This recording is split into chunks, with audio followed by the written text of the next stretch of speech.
Santukan sampun ngeranjing ring masan ipun, ekspor manggis Bali kekantenang dahat akeh, kantos petang tali 1 ton.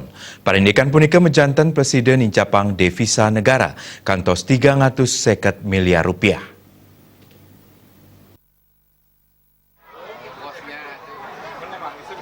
Parindikan punika kebausang petani muda Indonesia Agung Weda ring selagan pemargin Festival Manggis. Saking data war sekali tali plekutus Bali ngelaksana yang ekspor petang tali 1 ton manggis ke mancanegara, sili tunggil ipun ring panegara Tiongkok. Ekspor nenten incapang devisa negara Kemanten, nyanging taler ngawinang pengarga manggis ring pasar degdeg antuk pengarga kali dasa tali rupiah a kilo. Tiosan ring produksi sane degdeg ekspor manggis ke Tiongkok ring masane mangkin taler nenten ageng pesaing ipun sareng panegara Tiosan. Parindikan puniki mejanten pinakeslah sane dahat becik. Hampir 90% adalah ke Cina. Manggis Bali tahun lalu 2018 kita mencapai titik tertinggi ekspor 4.000 ton, 4.200 ton dari Bali. Total devisa yang diperoleh oleh negara dari Manggis Bali hampir 352 miliar, luar biasa. Dengan festival ini harapan kami dari petani muda karya dan eksportir juga dan teman-teman petani agar di tahun 2019 produktivitas dan kuantitas ekspor manggis dapat ditingkatkan lagi. Tentunya dengan festival ini kita berharap petani nanti akan ada sarasehan. Petani kita edukasi untuk SOP, GAP atau Good Agriculture Practice untuk meningkatkan kualitas.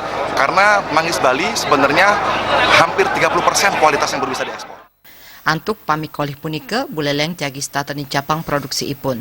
Edukasi petani manggis mabuat pelaksanayang mawinan buah manggis saneka ekspor state becik wentenani. Ekspor manggis yang memang manggis dari Bali itu lebih diminati di pasar ekspor. Sekarang tinggal bagaimana kita mendrive dengan baik sisi perizinannya, packagingnya, kemudian menjaga kualitasnya, kemudian membuat lembaga modern katakan melatih orang-orang yang bisa memilah secara quality control buah-buahan yang keluar. Jangan sampai nanti buah-buahan yang kesana itu hasilnya kurang baik sehingga membuat ekspor berikutnya menjadi persoalan. Ekspor manggis puniki taler katureksain jagi staten incap napi malih ring warsane puniki ring makudang-kudang wewidangan wantah sampun ngeranjing masan ipun. Komang Yuda, Bali TV.